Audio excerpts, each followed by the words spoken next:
Right, hello, it's been a few years since we started this project and we're coming towards the end of it.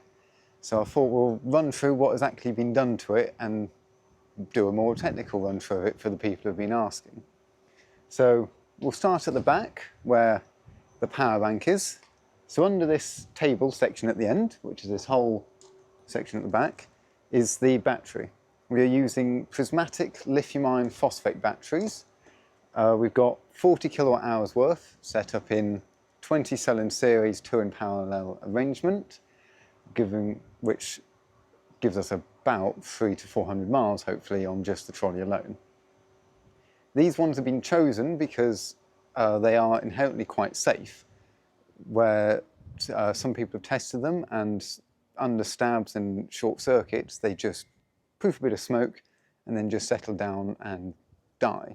They don't go up into flames and produce uncontrollable fires, which gives us a good layer of safety.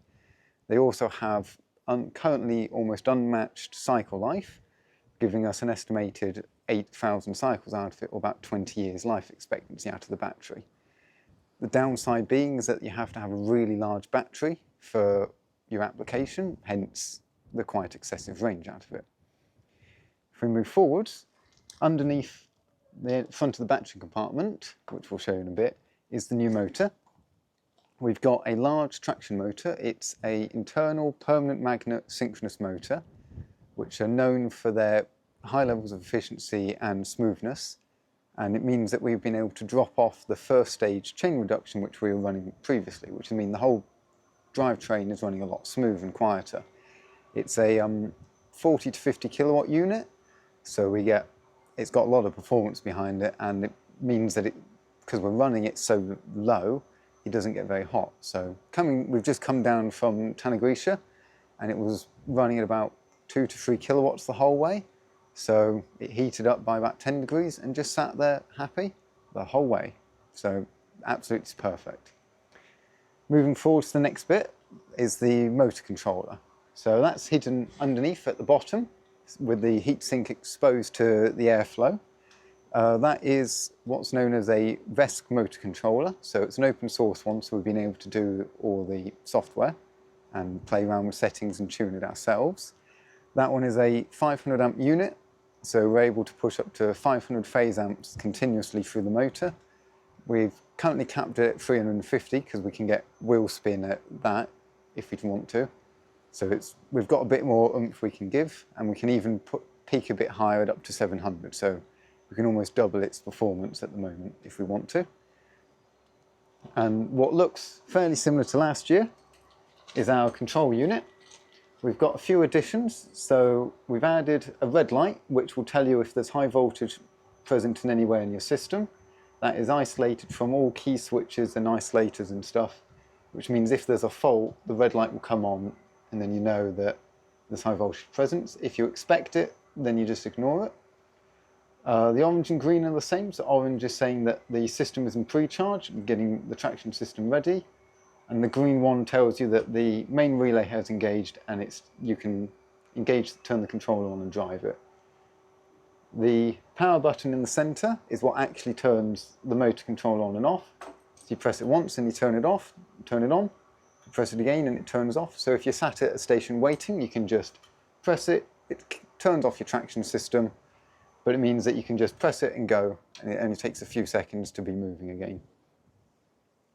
We've got a few extra additions. So there's actually if you look underneath here at the front, yellow sockets at this side, and on the far side blue sockets. This side is the 110 and the other side is 240 volt outlets. We've got 32 and 16 amp outlets, which means that we can power tools, accessories and stuff whilst out on the line. And we've got indicator lights on the dash which tell you when they're powered up. So a lot of what I've just talked about is fairly similar to last year. We've just put proper equipment in and upped it to what is needed for the line. What has really changed is what's going on underneath in this area. So starting at where the power comes in. So at this end is our main service disconnect. So this is where the power comes out the battery and comes into this area. If we're ever working in it, we can take this out and we know that the system is all dead. There is a separate battery isolator on the side, which allows us to manually isolate it. So that's currently off, hence we can put our hands in here safely. We've got the 2 power inverter. So here's the 110 at the back, and at the bottom is the grey 240. And then in the middle is our charger. We've got a 2 kilowatt charger on board, so we can you plug it into the mains, any 230 volt outlet, 3-pin, blue, doesn't matter, you plug it in and it will start charging. And then we've got just here is our 12 volt supply. There will be a second one when it's done, but we're currently in testing, so we're keeping the functionality limited whilst we test it. Then to the left is the pre-charge and discharge bank. So these resistors are connected to all the capacitor banks within the system. So when you go to engage it, it will power up the capacitor bank. If there's a short in the capacitor bank, it will detect because it won't be able to generate charge. And when you turn it off, it connects the capacitor bank for a resistor to discharge it, so that within a few seconds everything is dead once you take the key out. Coming under here, this unit here, which was this is currently version 2. We'll probably need to do 1 or 2 more versions before it's in full service. This is a completely hard-coded unit that does all the controls and functionality. So that all the 12 volt, we've only got 12 volt going up to the dash. All your higher voltage systems are running on 12 volts or controlled by 12 volts. So this unit takes in all the switches, buttons, sensors that are around the vehicle and allows you to turn on bits when needed. So there's a few extra special bits like the key. When you're in position -1, both headlights and both rear lights come on, but when you're in drive mode, only the one facing forward comes on. Then you can't turn on any of your auxiliary outputs, so the 12 volt outlets and the 230, 240, or 230 and 110 are all dead until you put the key in stationary mode. When you're stationary mode, you can't power your traction system. So it means that we can change the functionality of the vehicle by playing around with the key, and it protects you from having the wrong bits powered up at the wrong time. It also has the pre-charge protection, so when you power up the system, if there's a short or fault, it will sense that it's not able to get the voltage up, and it will prevent you from engaging the relay and potentially damaging the system. It's also got a fuse box which will be accessible from the outside, and it will have all the red-green indicators for all the fuses to tell you if they've blown or not. For a bit of redundancy, the 2 critical systems, so the control interface and traction system, can all be powered up from either 12 volt supply, and then there's 1 horn on each, so that if one fails, you can always still drive. So we've got quite a bit in there, and then it's all been wrapped and protected, so if the muck and stuff gets up in there, it's safe.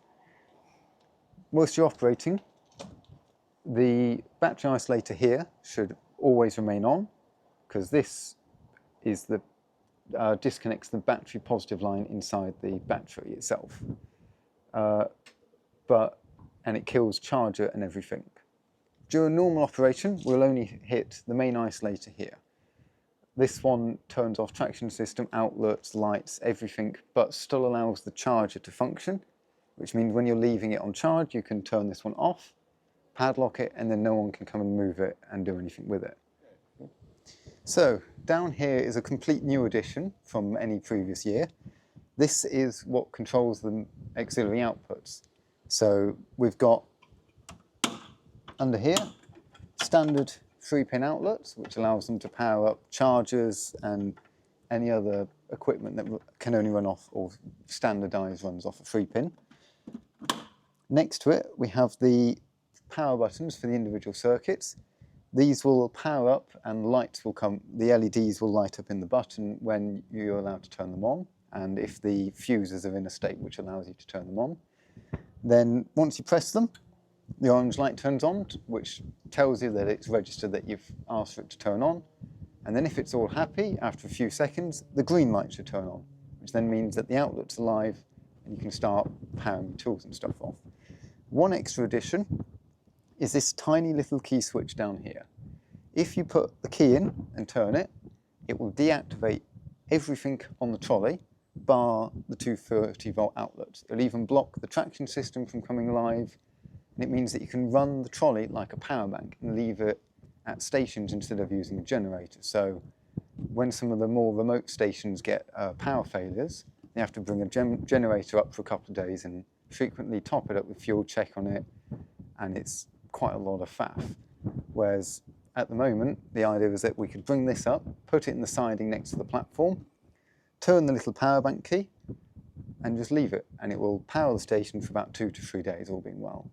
And as a good layer of safety, the BMS will cut out the auxiliary outputs when there's enough charge left, or when you're down at the level where there's enough charge left to get from Ffestiniog over to Carnarvon, which means that you can just leave it, forget about it, and when you get there, if it's turned itself off, just turn that key off, plug in your normal key, and you can drive it back to put it on charge, and it will run happily as anything.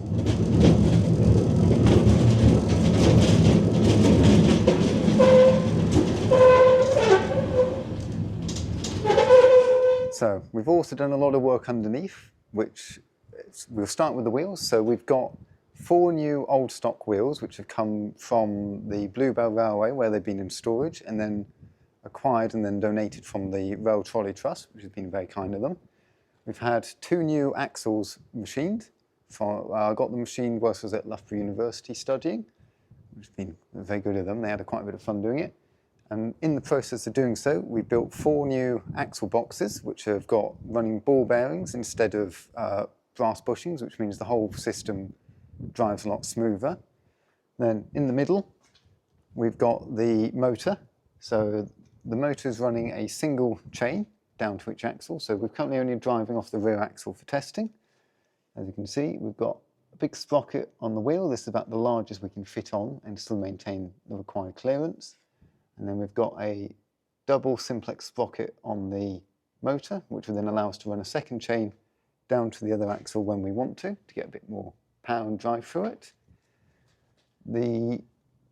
Everything that we've added is on taper lock bushings, so the wheels, the sprocket and the pinion have all got taper locks on them, which means that when we need to align it and tweak it so that we get all the gauging right and the alignment correct, it's not a long job. We just go in with a couple of tools, undo it, move it to the right place, do it back up, and it's happy as Larry. And it also means that if we ever need to replace the bearings in the axle boxes, all we do is we take the wheel drops off. We've got a nut on the outside which stops the wheel coming off.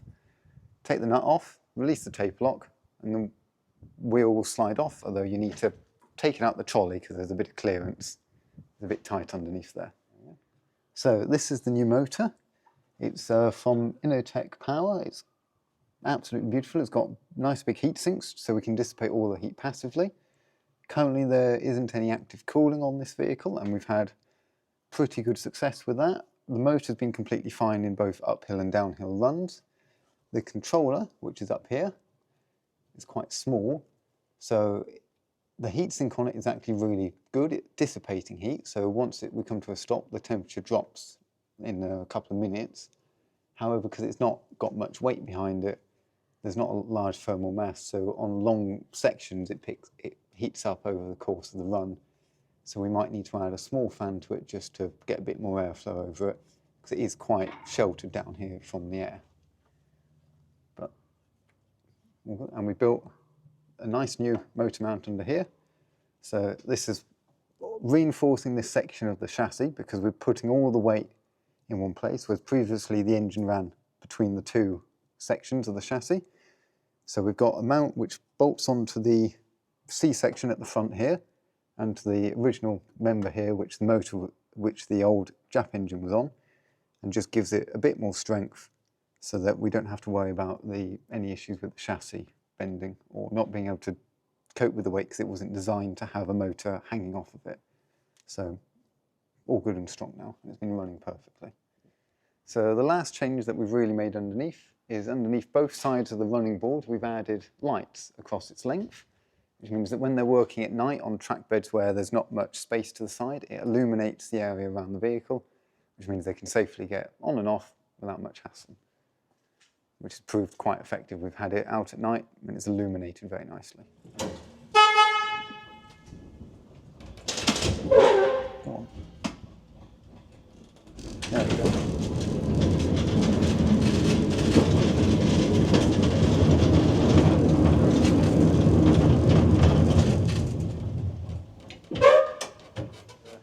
the user interface itself has got a lot of feedback to you as you drive. So we'll start with the buttons. So we've got high horn and low horn independently, and we've got a yard buzzer, which is just a little for when you go into sheds and stuff, so you aren't deafening everyone in there. On the throttle itself is a button that allows you to do both. At the moment we only have the low horn hooked in, so when you're going along and you've got the whistle boards, it just blasts out noise, but you can play around with them separately. The buttons themselves, the LEDs will only light up when the fuse is intact, so if you blow the fuse for the circuit, the light in the button will turn off, and it's the same for the tea time button as well. The display, we've got a nice display that was been fitted. It reads speed in the centre, we've got remaining battery capacity, the motor temperature, motor controller temperature and motor temperature will all be running. This currently isn't connected to the controller. That's one of the next stages in getting functions back to functioning to do. And then lastly is the throttle itself. So a lot of things people have mentioned is should we add regen and stuff. It does have regen braking on it. At the moment, sat where it is, that's full regen. That's applying as much forward force as we have as regen, so pushing the power back into the battery. As we twist it, it will disengage the regen. It's fully variable. And then we reach about neutral, which is about there. And then as we twist it further, it engages forward throttle. Also fully variable. We've got a nice curve on it, so it responds quite smoothly, but still gives you a good lot of control in the yard without being too twitchy up on when you get up to speed. So that's been set quite nicely. Primarily when we're driving along, we never touch the handbrake. We just ease off on the throttle and it engages regen, slows us down. And then when we want to go faster, we just pick it up. But at about 1 mile an hour, the regen cuts out because the motor isn't going fast enough to push the power back into the battery. So we use the brake then to stop us for the last bit. So the original brake has more become a park brake for this trolley, which is quite nice. During an earlier test, the regen proved to be a bit too effective, and we were seeing 16 kilowatt regen spikes. And at one point we were reading over 10 kilowatts continuously being fed back in, which isn't good for the battery long term, so we've capped the DC power limit for that, but we've kept the torque there, so as you come slow down, it applies more and more of a braking torque to you, but at speed it's capped a bit too, so we've only got a net 5 to 6 kilowatt regen limit, and the battery's a lot happier with that. Really good. And then we've also got a few little 12-volt outlets. We've got USB-A, 65-watt USB-C, and your general cigarette lighter. These will all come live when you put your key in. So the key actually has a negative position. When it's in this position, both red lights will come on permanently, and then when you turn on external lights, both headlights come on instead of just one. Same with the windscreen wipers, it'll do both ends instead of just one. It'll change bits like that, and then also allow you to turn on all your 110 and 230, all controlled via the key quite nicely. I think that is all. Thank you very much. Hopefully you'll see us driving around quite a lot in the future. Doodaloo.